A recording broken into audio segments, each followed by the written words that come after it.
வணக்கம். எல்லாரும் எப்படி இருக்கீங்க?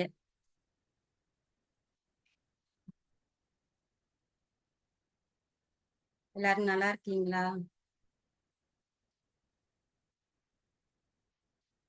சோ இன்னைக்கு நான் என் டாபிக் வந்து எடுத்துட்டு வந்திருக்கேன். விரும்பிய உணவை தவிர்க்காமல் எடை குறைப்பது எப்படி? How to lose weight without starving. யாருக்குன்னா வேணும்? ஹேண்ட் ரைஸ் பண்ணுங்க.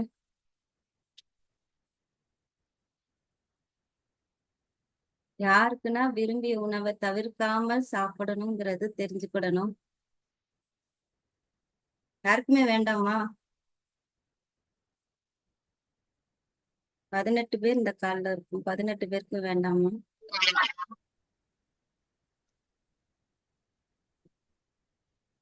ஓகே. விரும்பிய உணவை குறைப்பது எப்படி அப்படிங்கிற டாபிக்ல நான் பேச வந்திருக்கேன். என்னோட பெயர் அபிராமி. நான் வெல்னஸ் கோச்சா ஒரு லாஸ்ட் 10 இயர்ஸா ப்ராக்டிஸ் பண்ணிக்கிட்டு இருக்கேன். நானும் ரிசல்ட் எடுத்து நிறைய பேருக்கு ரிசல்ட் எடுத்து கொடுக்குற வாய்ப்புகளையும் உருவாக்கிக்கிட்டு இருக்கோம். எதுக்காக அப்படின்னா என்னோட வாழ்நாள் மட்டும் கிடையாது, என்னோட குடும்பத்தோட ஆரோக்கியமும் முக்கியம் அப்படிங்கிறத உணர்ந்தனால ஸோ ரிசல்ட் ஓரியன்டா நம்ம இந்த ஆன்லைன் செஷன் ஒரு 40 மினிட்ஸ் செஷனை வந்து அழகா ப்ரீ பிளான் பண்ணி கொண்டு போய்கிட்டு இருக்கோம். ஸோ இன்னைக்கு செவ்வாய்க்கிழமை அதுவுமா நம்ம வந்து அமேசிங் டாபிக்கோட வந்திருக்கோம். ஸோ இன்னைக்கு யார் வீட்டில் என்னென்ன சமையல்னா வச்சிருக்கீங்க? மெயினா செவ்வாய்க்கிழமை அப்படின்னா சாம்பார் இருக்கும்னு நினைக்கிறேன். கரெக்டா? நம்ம வீட்டுல சாம்பார், சட்னி, தோசை. சாம்பார் தானே மெயினா இருக்கும்.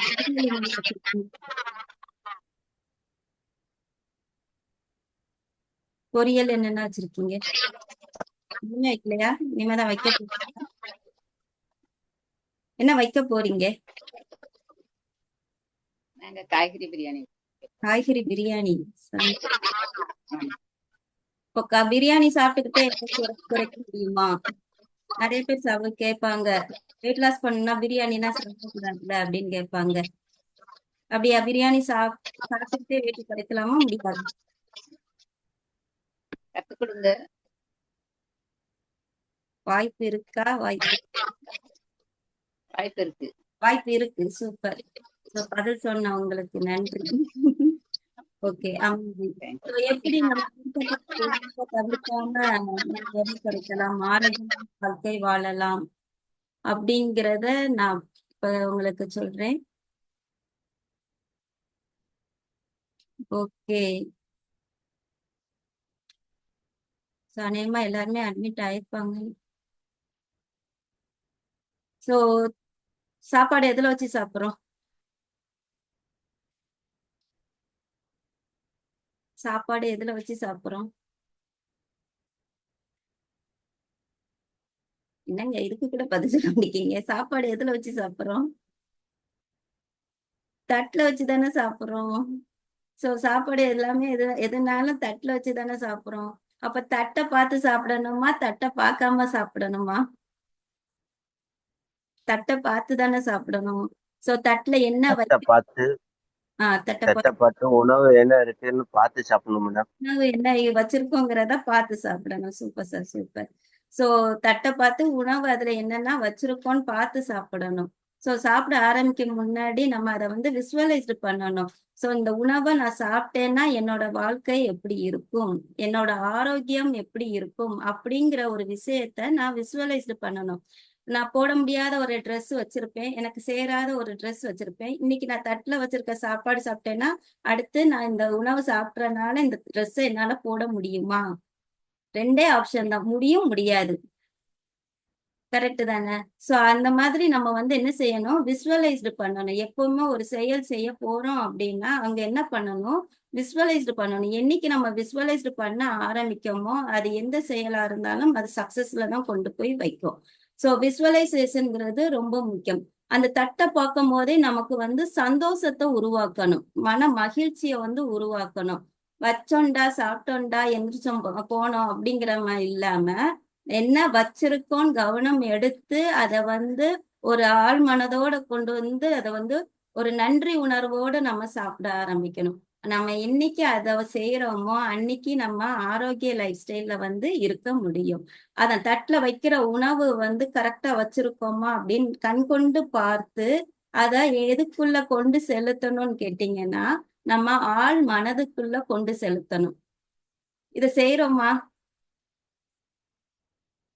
தட்டுல வைக்கிறோம், டைம் பாஸ்க்கு சாப்பிட்றவங்களும் இருக்கும், பசிக்கு சாப்பிட்றவங்களும் இருப்போம், அவசரத்துல சாப்பிட்றவங்களும் இருப்போம். கட கட கட கடன்னு சாப்பிட்டோம், செஞ்சோம், ஓடணுங்கிறதுல இல்லாம தட்டுல வச்சிருக்கிற உணவை விசுவலைஸ்ட் பண்ணி கண்ணால் பார்த்து அதை ஆழ் மனதுக்குள்ள கொண்டு சென்று அதை என்ன செய்யணும், நம்ம சாப்பிட ஆரம்பிக்கணும். நம்ம என்னைக்கு அந்த வேலையில வந்து கவனமா இருக்கோமோ அன்னைக்கு நம்ம சாப்பிட்ற உணவு வந்து நம்ம உடலோட மனதோட ஒத்து வரும். ஓகேவா? சோ இனிமே என்ன செய்யலாம், ஒவ்வொரு நொடியும் நம்ம என்ன செய்ய போறோம், சாப்பாடு தட்டுல வச்சோம் அப்படின்னா அத வந்து விசுவலைஸ்டு பண்ணி ஆழ் மனதோட கொண்டு சென்று அதை வந்து ஆரோக்கியத்துக்குள்ள நம்ம கொண்டு வரணும். ஓகேவா? இப்ப நான் இந்த சொசைட்டியை எடுத்துக்கோங்க, நம்ம நிறைய கருத்துகள் வந்து கேட்க முடியும். அது வந்து கருத்துகள் வந்து யாருனாலும் சொல்லலாம், எல்லாருக்கும் உரிமை இருக்கு, கருத்துக்கள் சொல்றதுக்கு உரிமை இருக்கு. ஆனா உண்மைன்னு ஒண்ணு இருக்குது இல்லையா, அதை பத்தி தான் இப்ப பேச போறோம். சோ நம்ம உடல் எடை பற்றி தவறான கருத்துக்கள் இந்த உலகத்துல நிறைய இருக்கு. காமனா என்ன மாதிரி அவங்க சொல்றாங்கன்னு பாத்தீங்கன்னா, பட்னி கடந்தாதான் எடை குறையும் அப்படிங்கிறாங்க. இது யாராவது அக்செப்ட் பண்ணுவீங்களா? ஆனா அந்த ஒரு பேசிக் நாலேஜ் இல்லாம நிறைய பேர் அதை தான் செய்யறாங்க. இப்ப எடை கூடிக்கிட்டே வருது.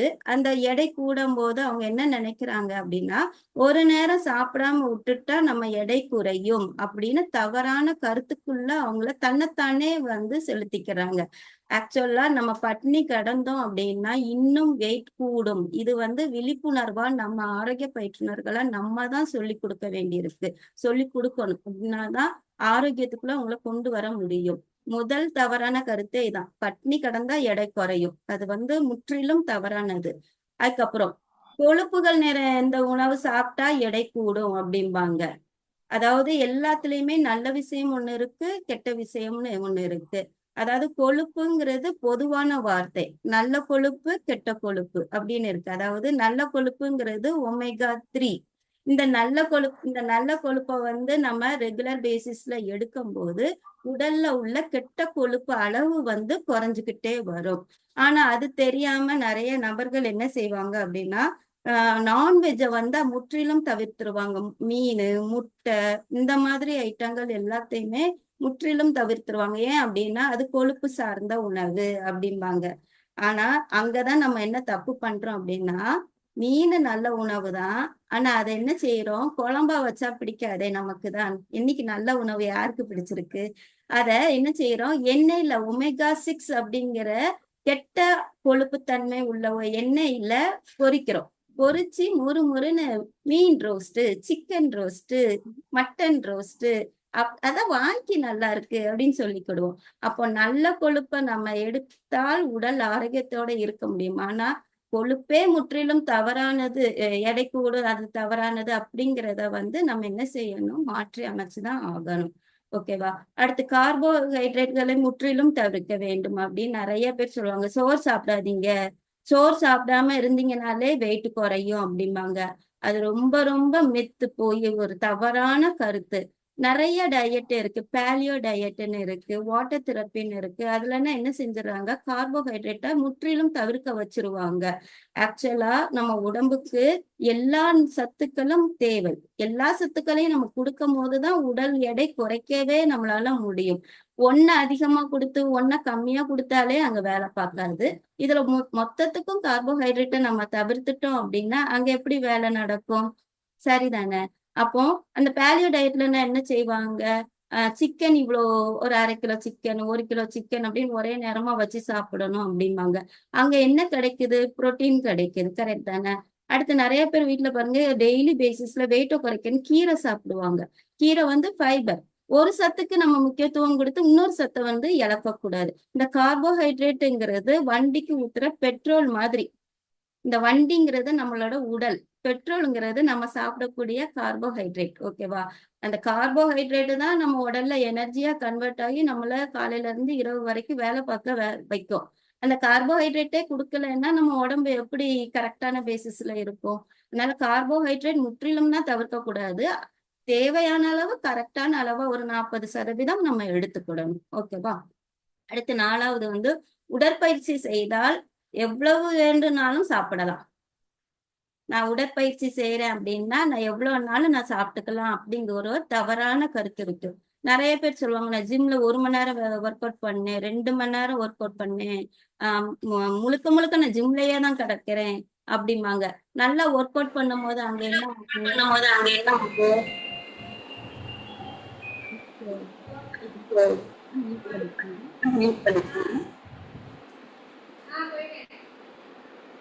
நம்ம இங்க என்ன செய்யணும், நம்ம உடற்பயிற்சி அடுத்து வாட்டர் அது நடக்கும் போது அந்த பசி எடுக்கும் போது நம்ம எந்த மாதிரி சாப்பிடணுங்கிற ஒரு விழிப்புணர்வுல இருக்கணும். அது தெரியாம நான் தான் நல்லா ஒர்க் அவுட் பண்ணிட்டேன்ல, அது வந்து உடம்பு வெயிட் லாஸ் பண்ண வச்சிரும், அப்போ நான் என்னனாலும் சாப்பிடலாம், எவ்வளவு நாளும் சாப்பிடலாம் அப்படிங்கிற மைண்ட்ல வந்து நிறைய பேர் செட் பண்ணிருப்பாங்க. அது முற்றிலும் தவறானது. நம்ம உடற்பயிற்சி செய்யறது எதுக்காக அப்படின்னு கேட்டீங்கன்னா மசில் ரீபில்ட் பண்றதுக்காக. அத மசில் ரீபில்ட் பண்ணும் போது நம்ம தேவையான உணவை கரெக்டான சதவீதத்துல உள்ள கொடுக்கும் போது போதுமானது. அதுக்கு மீறி எதுவுமே தேவையில்லை. ஓகேவா? அடுத்து வியர்வை சிந்துவது மட்டுமே கொழுப்பு குறைவதற்கு காரணம் அப்படின்னு நினைக்கிறாங்க. நம்ம நியூட்ரிஷன் படியே நிறைய விதமானது இருக்கு. சோ அது பேர் சொல்ல விரும்பல, பட் அது அங்க என்ன செய்வாங்க அப்படின்னா ஆயில் மசாஜ் நல்லா உடம்பு பூரா தடை விட்டுட்டு ஒரு ஹீட்டிங் மிஷின்ல உட்கார வச்சிருவாங்க. அந்த ஆயில் தடவுனதுக்கும் அந்த ஹீட்டிங் மிஷின்ல உட்கார்றதுக்கும் அங்க என்ன ஆகும்னு கேட்டீங்கன்னா நல்லா ஸ்வெட் ஆகும், வியர்வை வெளியே வரும். அது தெரப்பி ஆரம்பிக்கிறதுக்கு முன்னாடி ஒரு எடை பார்த்திருப்பாங்க, அது முடியும் போது எடை பார்ப்பாங்க. அங்க என்ன நடந்திருக்கும்னு கேட்டீங்கன்னா எண்ணெய் தடவி விட்டுருக்காங்களா, உடம்பு உச்சந்தலையில இருந்து கால் வரைக்கும் நல்லா நீங்கி விட்டு உடம்பு எண்ணெய் தடவி விட்டுருக்காங்களா, அடுத்து அவங்க எங்க போய் உட்கார்றாங்க, ஒரு ஹீட்டிங் மிஷின்குள்ள போய் உட்கார்றாங்க. அப்போ அங்க என்ன நடக்கும்னா நல்லா வியர்வை வந்து ஸ்வெட் ஆகும், நல்லா வேர்வை வெளியே வரும். அடுத்து வெளியே வந்த எண்டாவது இது மறுபடியும் செக் பண்ணுவாங்க, சர்டன் 1 kg 1.5 kg குறைஞ்சிருக்கும். உடனே நீங்க இந்த தெரப்பி எடுத்த உடனே 1.5 கிலோ குறைஞ்சிட்டீங்க அப்படிம்பாங்க. ஆக்சுவலா வியர்வை வெளியேறுதன் மூலமா நம்ம உடல்ல உள்ள இருக்கக்கூடிய கொழுப்பு வெளியேறாது. அங்க வியர்வை மூலமா என்ன நடக்கும்னா வாட்டர் லாஸ் நடக்கும், மினரல் லாஸ் நடக்கும். இது தெரியாம நிறைய பேர் என்ன செய்யறாங்க, வேர்த்திருச்சுன்னா இப்ப நல்லா வேலை பார்ப்போம், ட்ரெஸ்னா ஸ்வெட் ஆயிரும். அப்போ அங்க என்ன சொல்லுவோம், எனக்கு இன்னைக்கு நல்லா நான் வேர்க்க வேலை பார்த்திருக்கேன், எனக்கு உடல் எடை குறையும் அப்படிம்பாங்க. பட் அதுனா மித்து. வியர்வை நிறைய வெளியேறுச்சுன்னா உடல்ல இருக்கக்கூடிய மினரல் கண்டென்ட் வெளியேறுதுன்னு அர்த்தம், வாட்டர் லாஸ் நடக்குதுன்னு அர்த்தம். அதை பேலன்ஸ் பண்ணக்கூடிய விழிப்புணர்வுக்குள்ள நம்ம வரணும். அடுத்து எடை எந்திரம்ங்கிறது ஒரு வெயிட்டிங் மிஷின்ங்கிறது என்ன அப்படின்னா நம்மளோட ஒரு ஐடென்டிஃபை பண்ணக்கூடிய ஒரு அளவுக்குள்ளதான் வச்சுக்கிடணுமே தவிர நிறைய பேர் என்ன செய்வாங்க அப்படின்னா வெயிட்னு அந்த குதிரைக்கு கடிவாளம் கட்டி விட்ட மாதிரி வெயிட்டை மட்டுமே ஃபோக்கஸ் பண்ணுவாங்க. இன்னைக்கு இவ்வளவு இருக்கேன்னா நாளைக்கு 1 கிலோ குறைஞ்சிருச்சா, ஐயோ 100 கிராம் தான் குறைஞ்சது அப்படின்னு வெயிட்டை மட்டுமே டார்கெட் பண்ணிக்கிட்டு ஓடுவாங்க. அதுவும் தவறானதான். நீங்க வெயிட்னு அதை வெயிட்டை மட்டுமே ஃபோக்கஸ் பண்ணீங்கன்னா உடலுக்குள்ள நடக்கக்கூடிய கெமிக்கல் ரியாக்ஷன் எதுவுமே நடக்காது. அங்க வாட்டர் லாஸ் மூலமாவும் வெயிட் லாஸ் நடந்திருக்கும், நீங்க நல்லா தூங்கலைனாலும் வெயிட் லாஸ் நடந்திருக்கும். பட் அது வந்து கரெக்டான பேலன்ஸ் பண்ணி உங்க வெயிட் லாஸ் இருக்காங்கிறதுக்குள்ளதான், அந்த விழிப்புணர்வுக்குள்ளதான் நீங்க வரணும். அடுத்து வந்து ஸ்பாட் ரிடக்ஷன். சரி, நான் இந்த உணவு எடுக்கிறேன், இன்னைக்கு நான் ஒரு டம்ளர் குடிச்சிட்டேன், நாளைக்கு எனக்கு 1/2 கிலோ குறைஞ்சிருக்கணும் அப்படின்னா சத்தியமா எந்த ஒரு தெரப்பில நீங்க இருந்தாலும் அப்படின்னா ஸ்பாட் ரிடக்ஷன் நடக்காது. நடந்தாலும் அது தவறானது.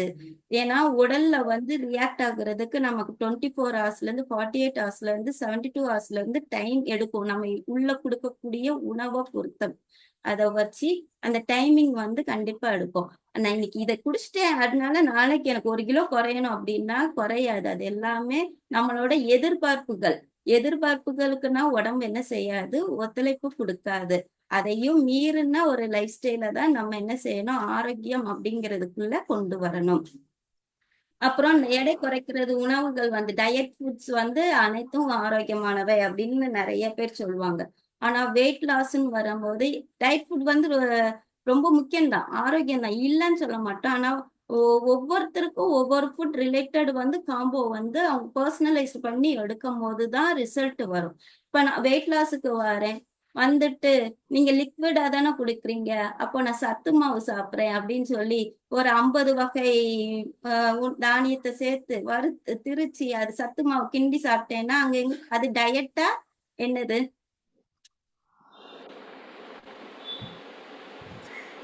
லூஸ் மோஷன் போயிடும். லூஸ் மோஷன் அப்படி சூப்பர். எனக்கு இப்ப ரீசெண்டா எங்க ரிலேட்டிவ்ல ஒருத்தவங்க 200 வகை தானியத்தை சத்து மாவா வச்சு சாப்பிடுறாங்களாம். நல்லா வெயிட் லாஸ் பண்ணாங்க, நல்லா செஞ்சாங்க. இப்போ ஒருவேளை நம்மளோட நியூட்ரிஷன் ஃபாலோ பண்றாங்களா, ஒருவேளை வந்து சத்து மாவு சாப்பிடுறாங்க. ஓகே, சத்து மாவுல என்னென்ன எடுத்துக்கிறீங்க அப்படின்னு கேட்டா பாதாம், முந்திரி, பிஸ்தா அப்படின்னு சொல்லி தானிய வகைகள் எல்லாத்தையும் 200 வகை சேர்க்கிறாங்களாம். யோசிச்சு பாருங்க. நமக்கு வந்து இது வந்து பதில் கொடுக்கிற இடத்துல நம்ம இருக்கிறோம். அதுவும் நம்ம உடல் எடையை தான் கூட்டும். நம்ம சொல்றதுதான் சத்து மாவு. பட் அது வந்து நமக்கு தேவை இல்லை. நமக்கு என்ன மாதிரி தேவை அப்படிங்கிறத உணர்ந்து எடுத்தோம் அப்படின்னா தான், அதை நான் சொன்னேன்ல, விசுவலைஸ்டு பண்ணணும், அதை உள்ள ஆள் மனதுக்குள்ள கொண்டு போகணும். அப்படின்னா தான் அது செயல்படும். இல்ல அப்படின்னா நான் சத்து மாவு எடுக்கிறேன்ல, எனக்கு சரியாகணும்ல, வெயிட் குறையணும்ல அப்படின்னா குறையாது. இது எல்லாமே தவறான ஒரு கருத்துக்கள் தான். அடுத்து சப்ளிமெண்ட்ஸ் மட்டும் டீடாக்ஸ் மட்டுமே. நிறைய மார்க்கெட்டிங் ஃபீல்ட், இப்ப ரீசன்ட் ஃபீல்ட்ல நிறைய சப்ளிமெண்ட்ஸ் வந்துருச்சு. மெடிக்கல் பார்மசிலேயே சப்ளிமெண்ட்ஸ் நிறைய வெயிட் லாஸ்க்கு சப்ளிமெண்ட்ஸ் இருக்கு அப்படிங்கிறாங்க. அதே மாதிரி இப்ப வந்து நிறைய டாக்டர்ஸ் இன்ஜெக்ஷன் வந்து ப்ரொசீட் பண்றாங்க வெயிட் லாஸ். அந்த இன்ஜெக்ஷன் போட்டோம் அப்படின்னா சடனா 5 கிலோ குறைஞ்சிருமா. அதெல்லாம் ஆரோக்கியமானதா அப்படின்னு நம்ம வந்து ஆராய்ச்சி செய்யணும் கண்டிப்பா. என்னைய பொறுத்த வரைக்கும் சடனா குறையக்கூடிய எதுவுமே ஆரோக்கியம் கிடையாது. ஸ்லோ ப்ராசஸா இருக்கும், அதே நேரத்துல ஸ்டெடி ப்ராசஸா இருக்கணும். அப்படி இருந்ததுனால் மட்டுமே தான் அது ஆரோக்கியமானவை. அதுக்கப்புறம் இது வந்து நம்மளோட எதிர்பார்ப்புகள், இப்படி இப்படி இருக்கணும் அப்படின்னு சொல்லி நம்மளோட எதிர்பார்ப்புகள். அதுக்கப்புறம் எடை போது ஒரு குறுகிய கால இலக்கு. இப்படி எத்தனை பேர் நினைக்கிறீங்க? இன்னைக்கு வெயிட் லாஸ் பண்ணணும்னு நான் நினைக்கிறது வந்து ஒரு டெம்பரரி பீரியட். இப்போதைக்கு நான் வெயிட் லாஸ் பண்ணா போதும், பிறகு பிறகு பார்ப்போம் அப்படின்னு எத்தனை பேர் நினைக்கிறோம்? ஆனா ஆக்சுவலா எடை குறைக்கிறதுங்கிறது குறுகிய கால இலக்குனா கிடையாது. அது ஆயுள் வரை இருக்க வேண்டிய இலக்கு. ஏன் அப்படின்னா நம்ம சொல்லுவோம் உயரத்துக்கு ஏத்த இடை இருக்கிறது தான் ஆரோக்கியம். அதுக்கு மீறி நீங்க 1 கிலோ இருந்தாலும் அது உள்ளுறுப்புகள்ல 4 கிலோவா பாதிப்புக்கு கொண்டு வரும். அது உள்ளுறுப்புகள்ல போய் கழிவுகள், கெட்ட கொழுப்புகள், கசடுகள் எல்லாம் சேரும் போது உறுப்புகள் செயல்பாடு குறையும். அப்படி குறையும் போது வாழ்வியல் நோய் வரும். இவ்வளோ விஷயங்கள் தெரியாது. தெரியாம நம்ம ஒரு ஆசை, ஒரு 3 மாசத்துல நான் ஒரு 20 கிலோ குறைஞ்சிட மாட்டேனா, என்கிட்ட அப்படி ஒரு கெஸ்ட் கேட்டிருக்காங்க, 1 மாசத்துல 10 கிலோ குறைய முடியுமா அப்படின்னு கேட்டிருக்காங்க. நான் சிரிச்சுக்கிட்டு பாசிபிளே கிடையாது, எங்க முடியுமோ அங்க ட்ரை பண்ணுங்க அப்படின்ட்டு சொல்லியிருக்கேன்.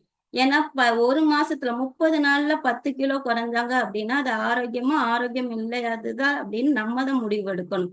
சோ இது எல்லாம் சொசைட்டில இருக்கக்கூடிய கருத்துகள், தவறான கருத்துக்கள். சோ இந்த தவறான கருத்துக்களை நம்ம எப்படி மாற்றி அமைக்க போறோம்?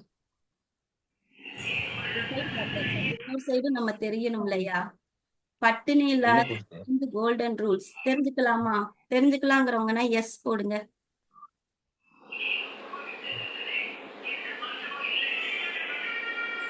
யாருக்குமே தெரியும்.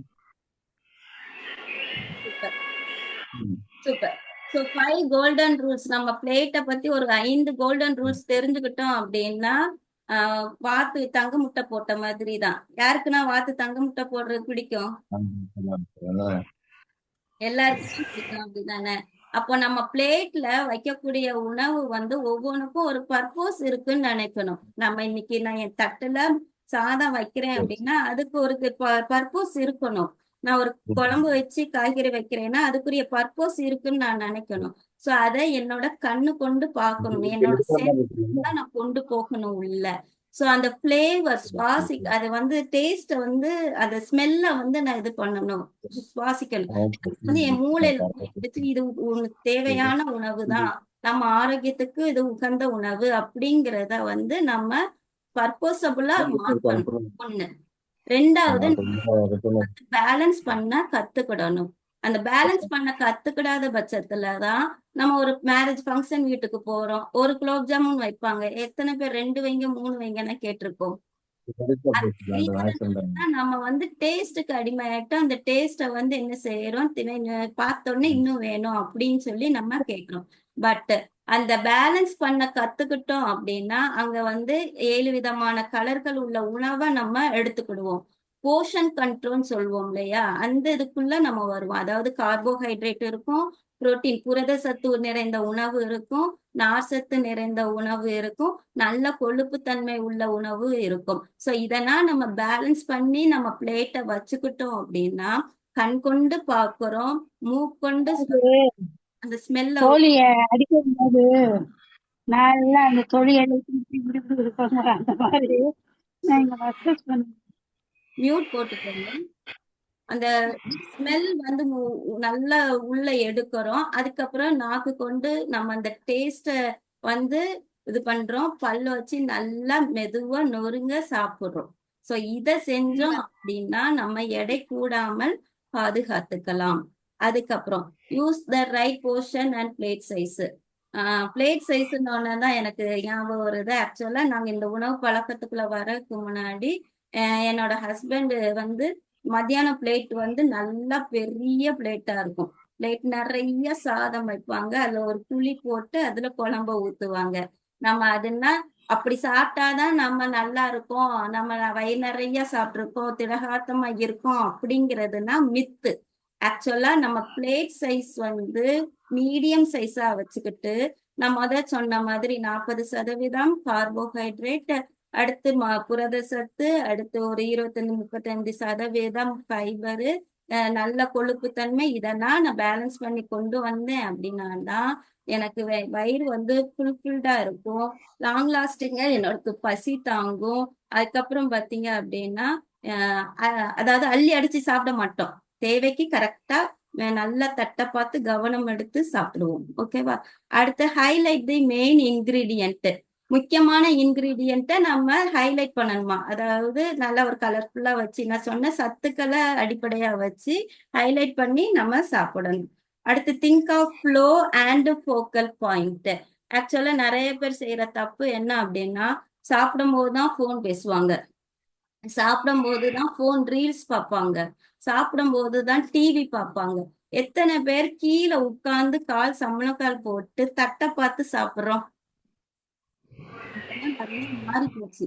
டைனிங் டேபிள்ல சேர்ல உட்கார்ந்து ஒரு கையில டிவி ரிமோட் இல்லைன்னா போன் வச்சுக்கிட்டு அதை பார்த்துக்கிட்டு தட்டுல என்ன இருக்கோ அதை வயிற்றுக்குள்ள தள்ளுறோம். ஆக்சுவலா அதெல்லாம் அவாய்ட் பண்ணிட்டு நம்ம என்ன செய்யணும், கீழே அவங்க உட்கார்ந்து தட்டுல வச்சு குனிஞ்சி தட்டை பார்த்து நான் சொன்ன மாதிரி போர்ஷன் கண்ட்ரோல்ல வச்சு என்ன சாப்பிட்றோன்னு கண்ணு கொண்டு விசுவலைஸ் பண்ணி அப்படி ஸ்மெல் பண்ணி அந்த டேஸ்ட உள்ள கொடுக்கும் போது அதுல இருக்கக்கூடிய அருமை வந்து நம்ம ரிசல்ட்ட கொடுக்கும். அப்போ பாத்துக்கோங்க, தமிழ் சாப்பாடு தட்டு முறை இப்படிதான் இருந்தது. இப்ப யாருன்னா வாழை இலையில வச்சு சாப்பிடுறீங்க? மாசத்துக்கு ஒரு நாள் அந்த பழக்கம் மாறி போச்சு. வாழை இலையில வச்சு சாப்பிடுறதுமே நியூட்ரிஷன் கண்டென்ட் தான். சுட சுட அந்த இலையில வச்சு சாப்பிடும் போது அதுல இருக்கக்கூடிய நியூட்ரியன் நம்ம வயிற்றுக்குள்ள போகதான் செய்யும். நீங்க அத மேஜர் ரோல் பாருங்க, நிறைய காய்கறி வச்சு நிறைய குழம்பு வச்சு அந்த மாதிரி சாதம் கம்மியா வச்சு இந்த மாதிரிதான் சாப்பிடுவாங்க, இலை போட்டு தரையில உட்கார்ந்து சாப்பிடுவாங்க. சரி, சாப்பாடு ஒண்ணு, இன்னொன்னு ஸ்நாக்ஸ் ஒண்ணு. அப்ப இப்ப நம்ம ஸ்நாக்ஸ் நமக்கு தெரிஞ்சது எல்லாமே என்னன்னு கேட்டீங்கன்னா பேக்கரி ஐட்டம் தான். யார் இதெல்லாம் அக்செப்ட் பண்ணிக்கிறீங்க? ஸ்நாக்ஸ் அப்படின்னாலும் பப்ஸ், வடை, டீ, காஃபி, இதுதான் நமக்கு கூடிய ஸ்நாக்ஸ். நம்ம குழந்தைகளுக்கு இததான் ஃபாலோப்ல வச்சுக்கிட்டு இருக்கோம். கரெக்ட் தானே? ஒரு சாக்லேட்டோ ஒரு குக்குரி பாக்கெட்டோ ஏதோ ஒண்ணு இந்த மாதிரிதான் ஸ்நாக்ஸ்ன்னு சொல்லி நம்ம ஃபாலோப்ல வச்சிருக்கோம். ஆக்சுவலா ஸ்நாக்ஸ்னா என்ன அப்படின்னா ஒரு வெஜ் சாலடு இல்ல ஃப்ரூட் சாலடு இல்லைன்னா ஒரு நல்ல காய்கறி சூப்பு இல்ல நான்வெஜ் சூப்பு, இதுதான் ஆக்சுவலான ஸ்நாக்ஸ்.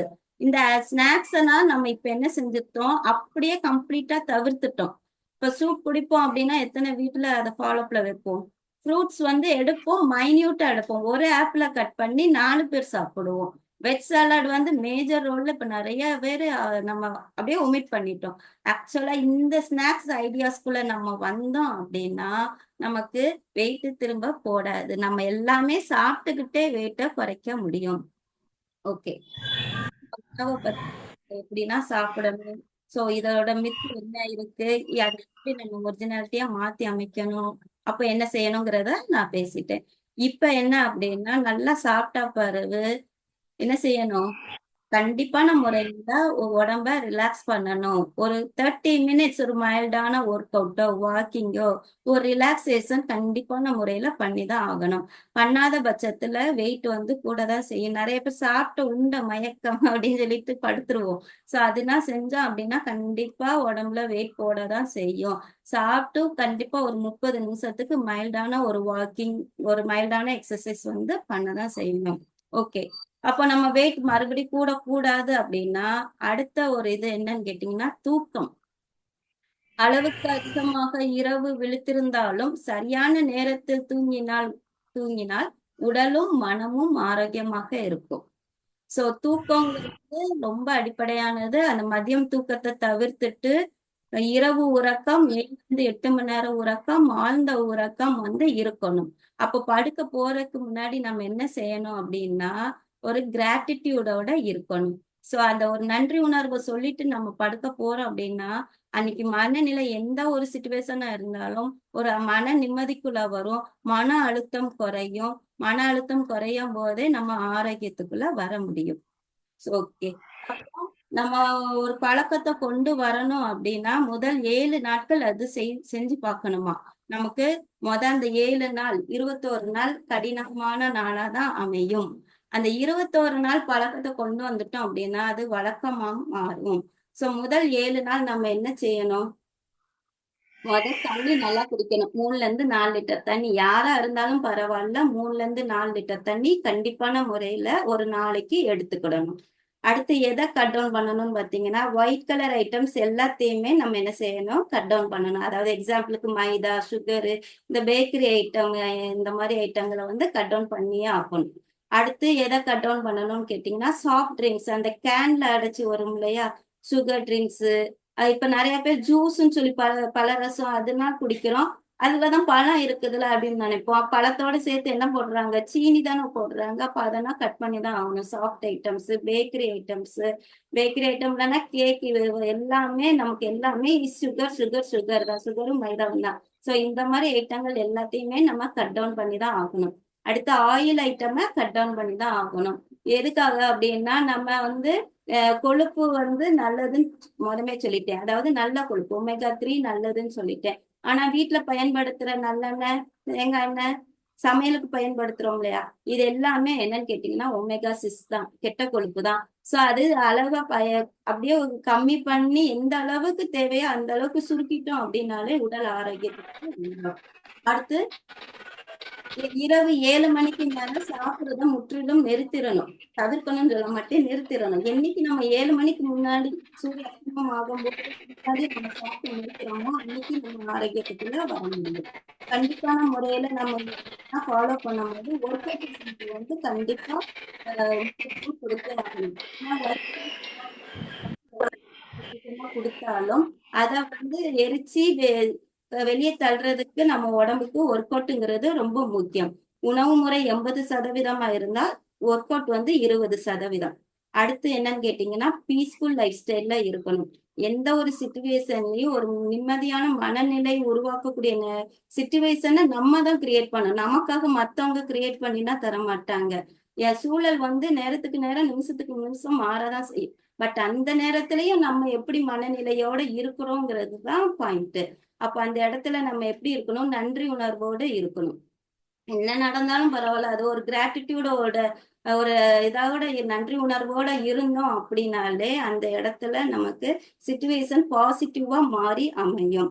அதுக்கப்புறம் நான் மதமே சொன்னேன், படுக்கும் போது ஒரு கிராட்டிடியூட் சொல்லிட்டு நன்றி சொல்லிட்டு படுக்கணும் அப்படின்னு. இரவு உறக்கம் உடல் ஆரோக்கியத்துக்கு பயன்படும். இரவு உறக்கம் 7 to 8 மணி நேரம் உறக்கம். இதெல்லாம் நம்ம இந்த நான் சொல்லியிருக்கேன் இந்த ஒரு 7 steps இதை ஃபாலோ பண்ணும் போது 7 days ஃபாலோ பண்ணி பாருங்க. ஸ்ட்ரகிளா தான் இருக்கும், செய்ய முடியாதா தான் இருக்கும். ஆனா அதான் 14 நாட்கள் இருக்கு பிடிச்சு டைட்டா வச்சு நீங்க செஞ்சு பாருங்க, கொஞ்சம் செய்ய முடியும். அதே இதை 21 நாளுக்கு கொண்டு வாங்க, அந்த பழக்கம் வழக்கமாக மாறும். என்னைக்கு அந்த வழக்கத்துக்குள்ள நம்ம வாரோமோ அன்னைக்கு நம்ம வந்து விருப்பப்பட்ட உணவையோ எதையுமே தவிர்க்காமல் ஆரோக்கிய வாழ்க்கைக்குள்ள வாழ முடியும். சோ இன்னைக்கு உள்ள அஃபர்மேஷன் எல்லாரும் நோட் பண்ணிக்கோங்க. I did my best today. I am grateful for all blessings I had today. Tomorrow will be a great day for me. இது வந்து இரவு படுக்கும் போது இன்றைய நாள் என்னுடைய நாள் அப்படின்னு நீங்க சொல்லுங்க. So I am grateful for all blessings and I have today. So இன்றைய நாள் வந்து எல்லாரோட blessingsஓட எனக்கு நன்றதாக அமைந்தது. நாளைய நாள் எனக்கு இன்னும் சிறப்பாக அமையும். இத படுக்கும் போது இந்த 3 அஃபர்மேஷனையும் நீங்க சொல்லிட்டு படுங்க. ஸ்டெப் பை ஸ்டெப் நமக்கு ஒவ்வொரு நொடியும் நாங்க நல்லதாக அமையும். விருப்பப்பட்ட உணவை தவிர்க்காமல் லைஃபை வந்து என்ன செய்யலாம்? ஆரோக்கிய வாழ்க்கைக்குள்ள கொண்டு வரலாம். குடும்பத்துடன் ஆரோக்கியத்துடன் வாழ வாழ்த்துக்கள்.